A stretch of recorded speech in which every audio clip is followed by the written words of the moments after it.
Hi, welcome to the fire brand TV. ఇవాళ మళ్ళీ మనం మెగాస్టార్ చిరంజీవి గురించి మాట్లాడుకుందాం. చిరంజీవి గారు మొన్న ఆయన సందీప్యాలాపనలాగా పాపం అనుకుని కాదు కానీ అనుకోకుండా ఆయనకి స్టేజ్ మేనేజ్మెంట్ వరకు తెలుసు, సరదాగా మాట్లాడడం. ఆ మాటల్లో కంటెంట్ ఏది మాట్లాడాలో ఏది మాట్లాడకూడదు అనే దాంట్లో పప్పులో కాలేజ్ అదే అంటారు కదా, వేసాడు ఆయన. అలాగా ఏదో లైలా సినిమా అది కూడా మొత్తం దెబ్బ అయిపోయారు, అటర్ ఫ్లాప్ అయిపోయింది సినిమా. బికాజ్ సినిమాలో కంటెంట్ కూడా బాగోలేదు. ఆ సినిమా చెప్పాను కదా అంతకుముందు ఎప్పుడో హాలీవుడ్లో స్టిచ్ ఇన్ టైమ్ అనే సినిమా వచ్చింది. దాని తర్వాత మళ్ళీ ఇంకొక 30 ఏళ్ళ తర్వాత డస్టిన్ హాఫ్మన్ యాక్ట్ చేసిన టూట్సీ అనే సినిమా వచ్చింది. అంటే బ్రతుకు తెరువు కోసం ఒక అబ్బాయి అమ్మాయి వేషం వేసుకు వెళ్ళటం అనేది. ఈ రెండు చూసి అవ్వై షణ్ముఖి అని కమల్ హాసన్ మంచి పెర్ఫార్మెన్స్ ఇచ్చిన సినిమా తెలుగులో భామనే సత్యభామనే అని రిలీజ్ చేశారు. సో ఈ సినిమాని ఈ విధంగా తీసారని తెలుసు కానీ ఒక ట్రైలర్ తప్ప ఏమీ చూడండి. చిరంజీవి ఆ సినిమా గురించి అది ఎక్కువ మాట్లాడకూడదు, మాట్లాడలేదు. చిరంజీవి స్టేజ్ మీదకి వచ్చేలోగా ఈ విశ్వక్షేణ అన్నవాడు చిరంజీవి గారిని రివ్యూ చేసుకుంటా వెళ్ళేలోగా ఇంకోటి ఎవడో 40 ఏళ్ళ పృథ్వీ ఎవడో ఉన్నాడు కదా, వాడు వచ్చి దెబ్బేసాడు. దెబ్బేసేసి ఇష్టం వచ్చాడు వాగాడు. ఆ వాగడంలో మొత్తం డ్యామేజ్ అయిపోయింది. తర్వాత ఇంకేం చేసినా డ్యామేజ్ ఇది అవ్వలేదు. యాక్చువల్గా అతను చెప్పిన మాటల వల్ల సినిమా ఫ్లాప్ అయిందని ఎందుకు అనలేకపోతున్నాం అంటే ఆ సినిమా కూడా అసలు చాలా బాగోలేదట, చాలా దరిద్రంగా ఉందట. అది పక్కన పెట్టు. సో అక్కడ ఏమైనా మాట్లాడాడు, ఆ స్టేజ్ మీద మాట్లాడకూడని నిజంగా అనుకుని కాకుండా ప్రజారాజ్యం ఎప్పుడైతే సరే పవన్ కళ్యాణ్ గురించి ఏ స్టేజ్ మీద ఎవరు మాట్లాడినా కూడా పెద్ద అలజడి లేకుద్ది. పవన్ కళ్యాణ్ అనేది పాట అనగానే ఈ నెట్లో అల్గోరిథం ఎలా పట్టుకుంటుందో జనాల్లో ఒక అలజడి వస్తుంది అంటారు. అంత క్రేజ్ ఎలా వచ్చిందంటే దైవికంగా వచ్చింది. అదేవిధంగా పవన్ కళ్యాణ్ మ్యాటర్ వచ్చినప్పుడు జనసేన మాట వచ్చినప్పుడు గొల్లుమంటే అరుస్తుంటే అతను ప్రజారాజ్యమే జనసేన కింద రూపాంతరం చెందింది అని వాగేశాడు. అది చాలా బ్యాడ్. అది అసలు చాలా కాలం చిరంజీవిని ప్లస్ నాగబాబు ఐరన్ లెగ్నే దగ్గర రాకుండా చాలా కాలం మెయింటైన్ చేశాడు పాపం. ఎవరు ఆఖరి తమ్ముడు అయిన పవన్ కళ్యాణ్. అయినా లాస్ట్కి వచ్చేటప్పటికి బంగారు పళ్ళానికైనా గోడ చెరువు కావాలని నా వాళ్ళు అంటూ ఉండాలన్న దాంతో నాగబాబునికి తీసుకున్న దగ్గర తర్వాత చిరంజీవి జరిగిన కాళ్ళకి నమస్కారం పెట్టడం. అవి ఎందుకు చేశాడు, అన్నయ్య తండ్రితో సమానం కాబట్టి గురువుతో సమానం కాబట్టి వెళ్ళాడు. అవి తప్ప పార్టీ క్యాంపెయినింగ్ మటుకు చిరంజీవిని ఎక్కడికి రమ్మని అడగలేదు. సో ఇది ఈ విధంగా నిలబెట్టుకుంటూ అట్లీస్ట్ 2 సార్లు ఓడిపోయినా 3వసారి గెలిచాడు. మొత్తం క్లీన్ స్వీప్ చేశాడు ఎవరు, మన పవన్ కళ్యాణ్. సో ఇక్కడ మోరల్ ఆఫ్ ద స్టోరీ ఏంటంటే పాపం మళ్ళీ ప్రజారాజ్యం అనేది మర్చిపోయిన ప్రజారాజ్యం వల్ల కాపుల్లో నీకు వచ్చిన అసమ్మతి, నిన్ను తిట్టిన తిట్టు కాబట్టి తిట్టారు చిరంజీవిని. దాని గురించే పవన్ కళ్యాణ్ చాలా కాలం ఓడిపోయాడు. అటువంటిది మళ్ళా ఈ ప్రజారాజ్యమే ఆ విధంగా రూపాంతరం చెందింది. మీ మనసులో ఉన్నా కూడా బయటికి చెప్పకూడదు, చెప్తే అది బ్యాడ్. అది నువ్వు mister Chiranjeevi is bad for Janasena, mister Nagababu is also somewhat bad for Pawan Kalyan. అది అతనికి తెలుసు. కానీ అతను పెరుగుతున్నాడు, పెరిగే కొద్దీ ఎవరు లేరు పక్కన. నాదెండ్ల మనోహర్ అతనికి అమ్మతను. తర్వాత ఇంకెవరు ఉంటారు, ఎవరు మిగతా వాళ్ళు నమ్మరు. ఈ చిరంజీవి గ్రూప్ వాళ్ళు వాళ్ళ ఫ్యామిలీ వాళ్ళు ఎవరైనా నమ్మరు. వాళ్ళు డామినేటింగ్ టైప్ ఆఫ్ మనుషులు. జ్ఞానం ఉన్నా లేకపోయినా ఎవరినో ఒక ఆ డైరెక్టర్ని కూడా బయటకు తిరుగుతాడు, ఏదో రాసిస్తాడని చెప్పేసి అది శ్రీవిక్రమ్ శ్రీనివాస్ అన్నామంటే ఆడి తప్ప ఎవరో ఉండరు. అంచేత ఈ మధ్యన మళ్ళా చిరంజీవి అందులోకి వెళ్ళడానికి ప్రయత్నిస్తే కాపులు క్షమించరు.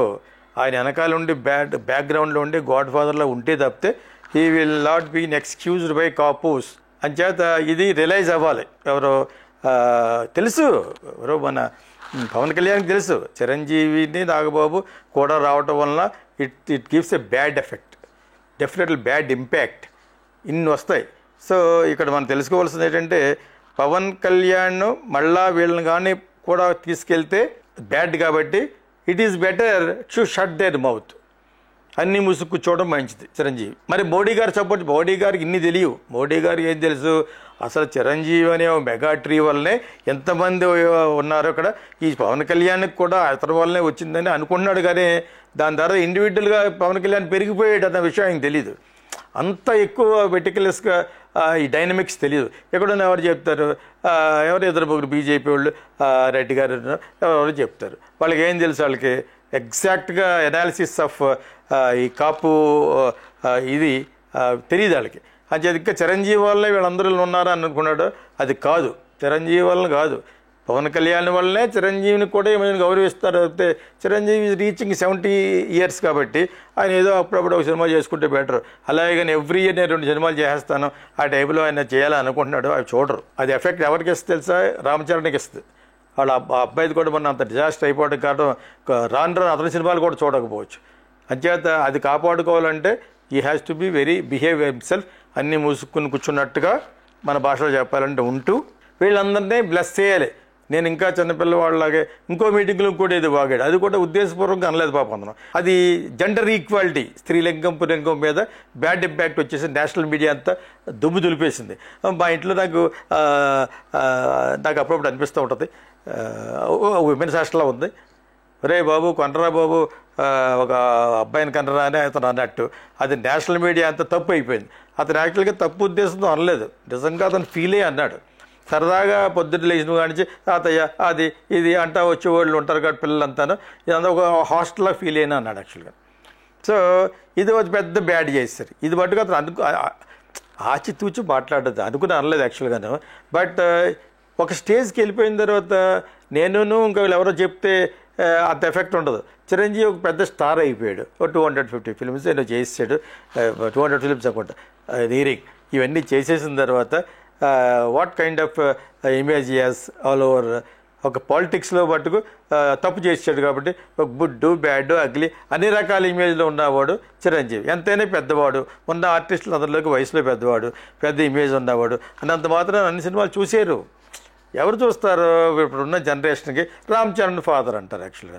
సో అది పక్కన పెడితే మోడీ గారికి కొంతవరకే తెలుసు చిరంజీవి వల్లే వీళ్ళంతా వచ్చారన్న సంగతి, అది ఫ్యాక్ట్. అది కానీ ఇప్పుడు అద్దు కాదు. ఇప్పుడు వచ్చి ఇప్పుడు equations dynamics are different. So whatever it is, I'm little sorry for saying all this. But ఆయన కొంచెం తగ్గి మాట్లాడకుండా మోడీ గారికి కూడా అసలు ఫ్యాక్ట్ తెలిస్తే అప్పుడు పవన్ కళ్యాణ్ అండ్ అదర్ పార్టీస్కి ఎలాగే ఇవ్వాలి, పవన్ కళ్యాణ్ కూడా తీసుకోగలగాలి. నాకు కూడా పెద్దవాడిని అవుతున్నాను కాబట్టి అన్నయ్యలు వస్తున్నారు అంటే దెబ్బైపోతాం. మీ బెదరగానే అడుగు పెడితే కాపులు ఎవరు ఓటేరు. సో ఇది మనసులో పెట్టుకోవాలి. ప్లస్ అతనికి అంత మంచి ఇంప్రెషన్ లేదు. మోడీ గారు వాళ్ళందరూ అనుకుంటున్నారు అన్నమాట అలాగనే. సో అది అతనికి బ్యాడ్ అవుద్ది. పెరుగుతున్న కూటమిలో ఉన్న జనసేన ప్లస్ బీజేపీ కలిసి సరదాగా పైకి వస్తున్నారు. ఆ ఈ టైంలో జగన్ను పట్టుకోవడమే కరెక్ట్. ఇటువంటి రాంగ్ ఈక్వేషన్లు కానీ వెళ్తే మటుకు it is bad for central గవర్నమెంట్లో ఉన్న బీజేపీకి బ్యాడ్ వస్తుంది. So be careful. ఇక్కడ కొంచెం తగ్గితేనే మంచిది. చిరంజీవి గారు తగ్గి కొన్ని చోట్ల మాట్లాడకూడదు. బికాజ్ నువ్వు అంత పెద్ద ఎత్తుకు ఎదిగిపోయినంత ఇమేజ్ ఉంది కాబట్టి. I'm actually sorry to tell all this. All film lovers, here comes Geeta Krishna International Film School. Living abroad and want to study film? We offer online courses for Telugu speakers. Learn acting, directing, screenplay, voiceover, ad films and more with our Geeta Krishna International Film School. Learn from hit movies like Sankirtana, Kokila and Kichirallu. Start your film career from anywhere in the world. Enroll now and start your global film journey.